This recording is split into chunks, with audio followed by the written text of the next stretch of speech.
the cold tubs are broken. So now it's couch time. Couch time, yes.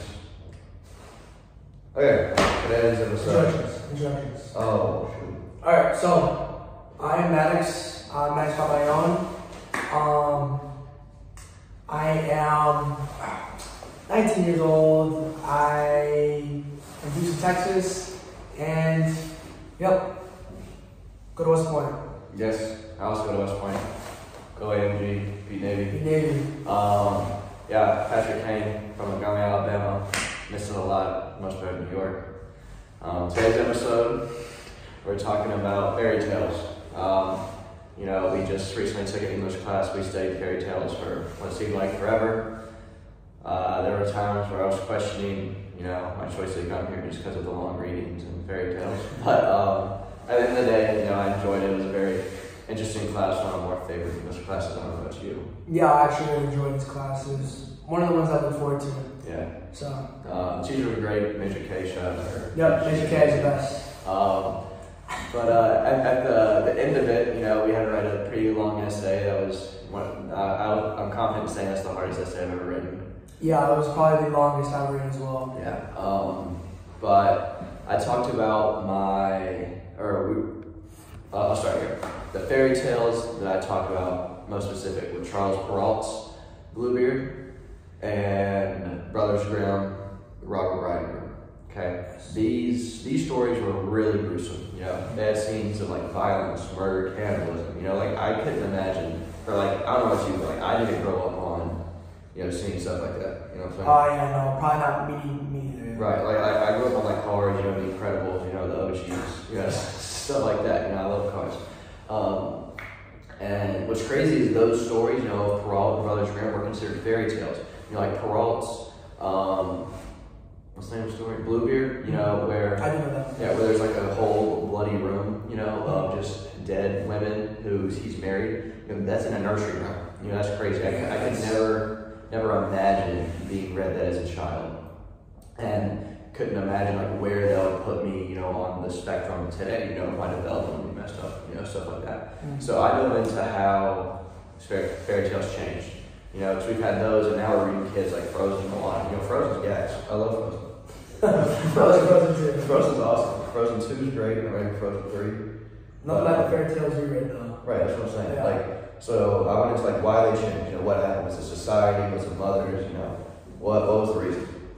So I brought it down to those two things. I brought it down to, I guess not society. The introduction of mass media. They didn't have TVs back in the 17th century. Their fairy tales were their entertainment, which they still are for us today. We have other things entertainment. So I talked about that, and I talked about the role of mothers. Mm-hmm.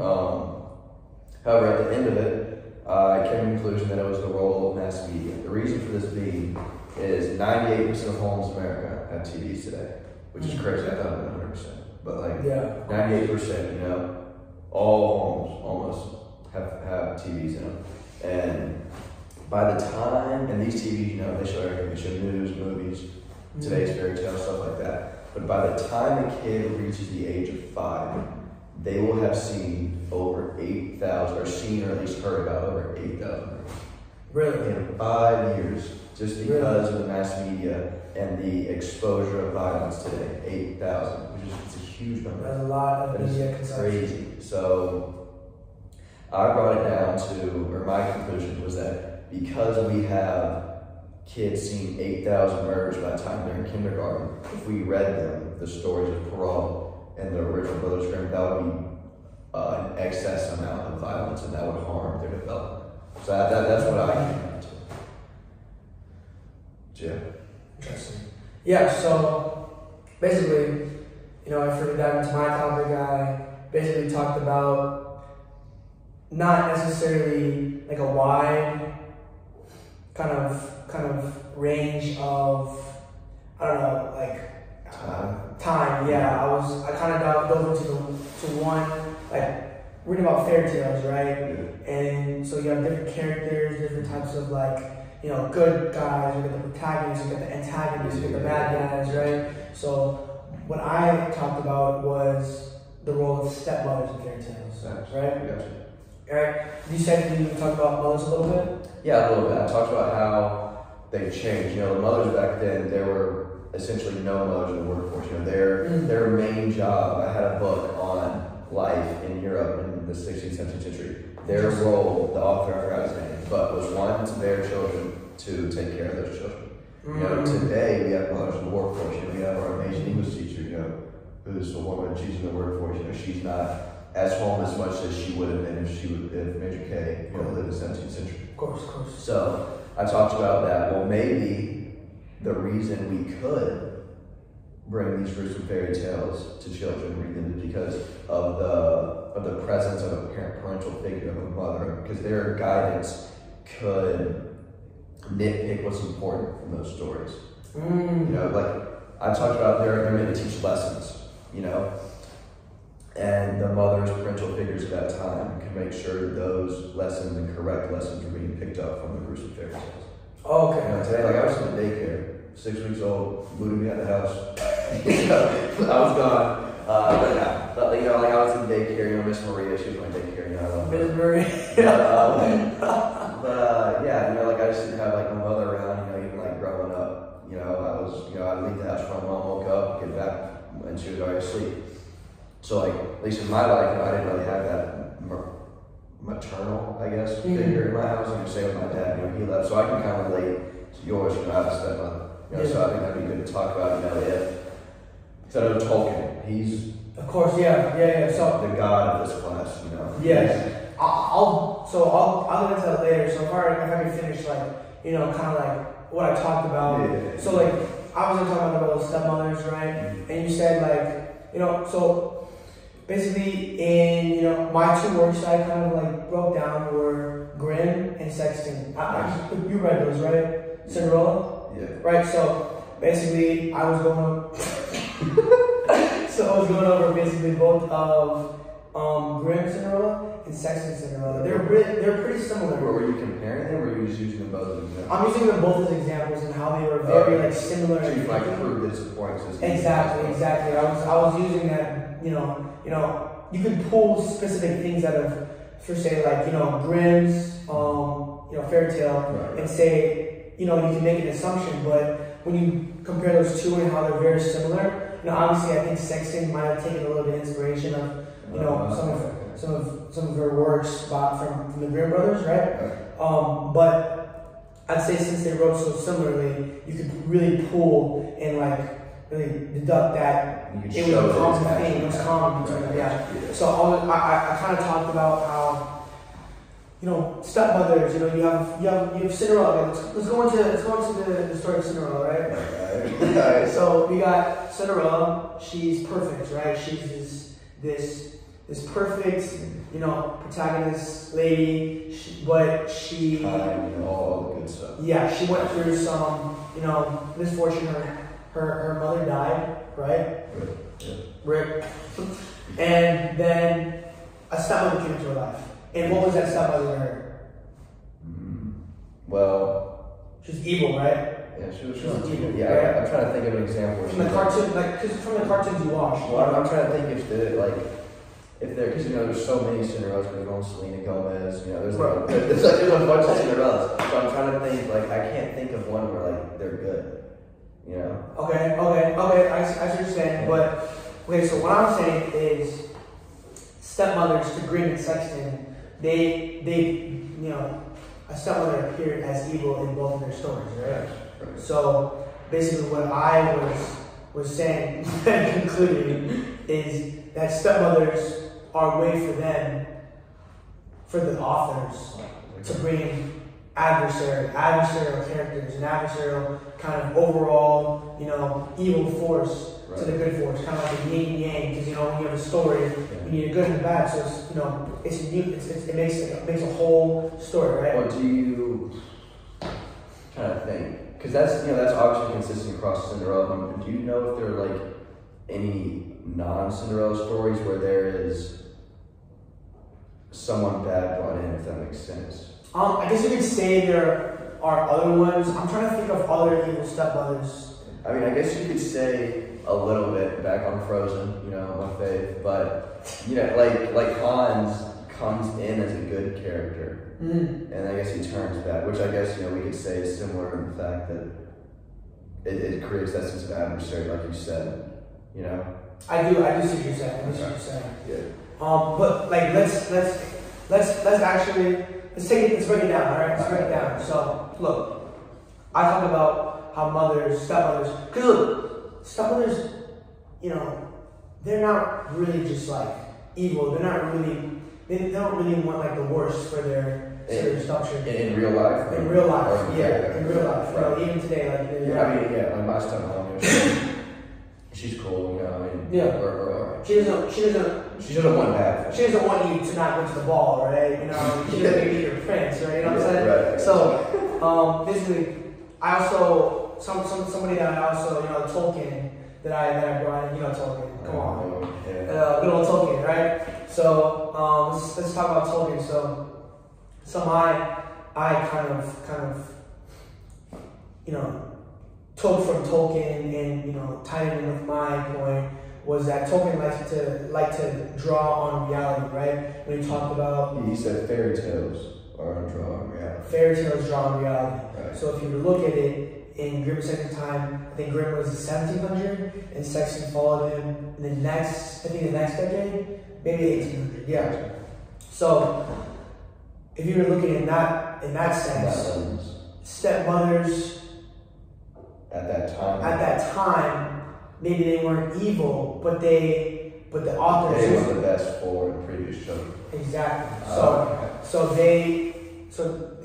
they could be seen as evil, right? Okay. It's the could that I'm emphasizing. And that's interesting because like I said before, like my stepmother, doesn't want the worst for me. Obviously I feel this isn't unreasonable. I'm not like hating on her, but like she would put her biological children on mine, which is fine. I'm just kind of there. So obviously something changed, from the familial structure from then to now. Of course, exactly. So the familial structure then was what you talked about, right? So like change, right? Mm-hmm. But if you were to really break down in the 1700s, stepmothers, as sad as it to say, people were getting widowed all the time. There's diseases going on. I don't know, like, was it a potato famine or something like that? Like, they didn't have no potatoes or something like that? I don't know. But, no, I'm just messing. People were dying here and there. Right. And then people had to get married in order to keep that family together. But why they have to get married, I don't know. Yeah, that is a good point. I would say, was it a need, for the children, or was it, for something else? I guess a good example you could use, which I probably shouldn't talk about in my essay, but I didn't. What I did see in some side research is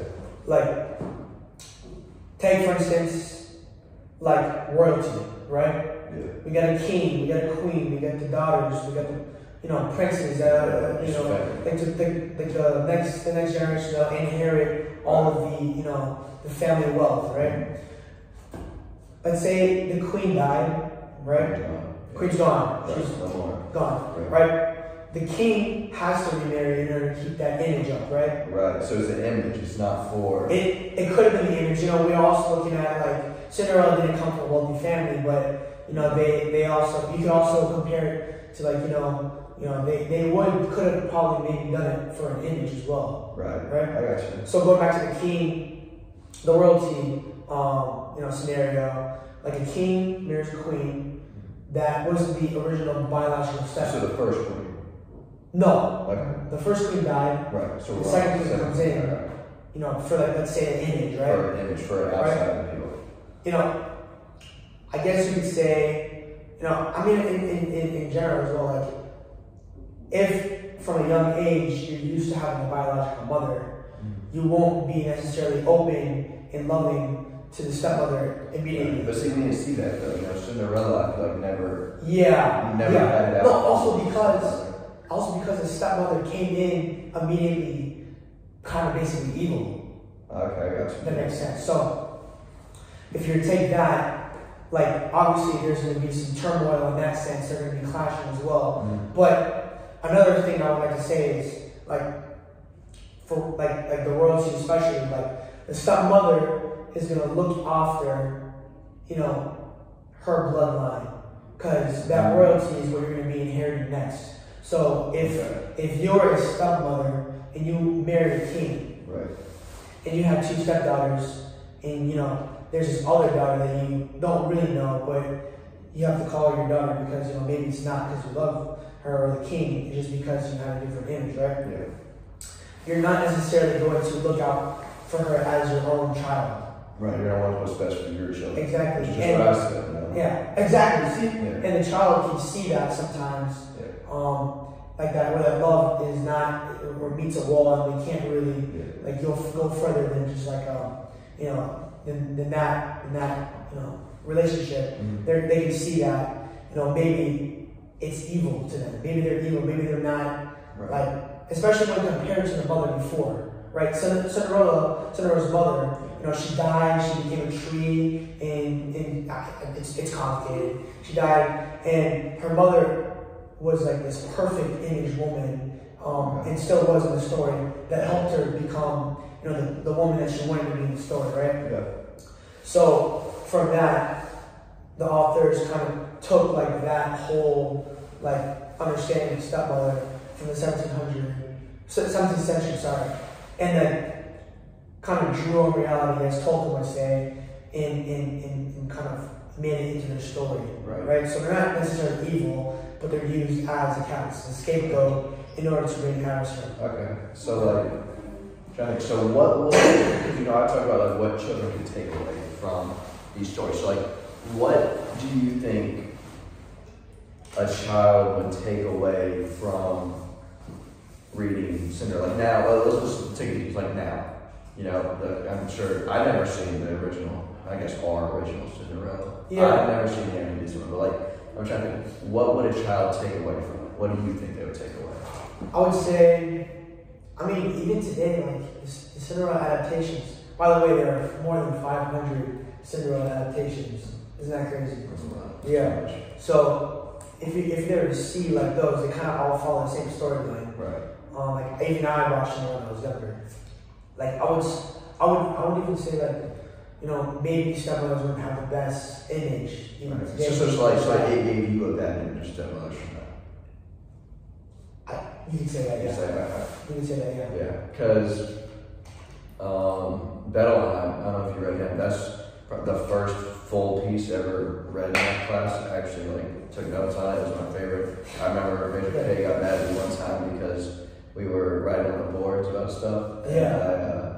And it was a quote from him, it wasn't mine, but it said, "The more a man is confident with his place in the universe, the more he realizes how insignificant his life is."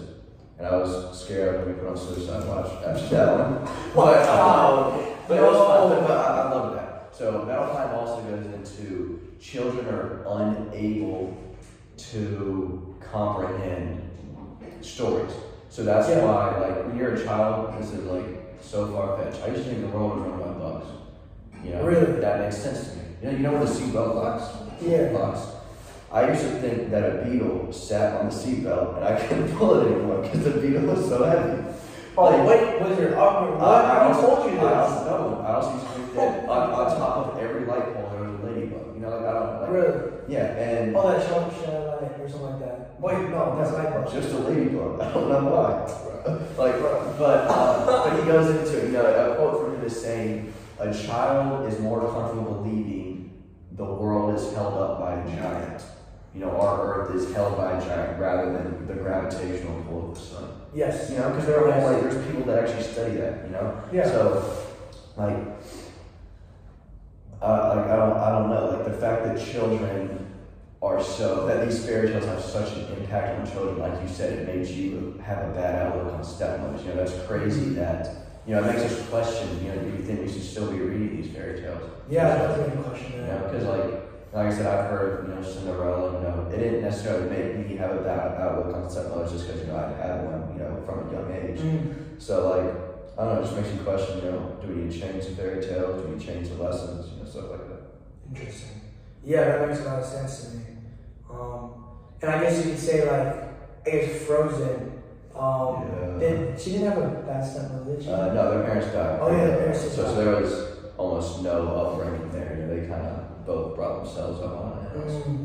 I get you. So I guess you can say, like, you think they're trying to fix that understanding of, you know, because Cinderella's a really old story. Right. So now we're trying to see a movement. Yeah. Okay, cool. But then we can argue this movement's bad. Moana, like we talked about earlier. You know, have you seen Moana? Yeah, I've seen it. So you know how the lava monster turns out to be the good person. Yeah. Right?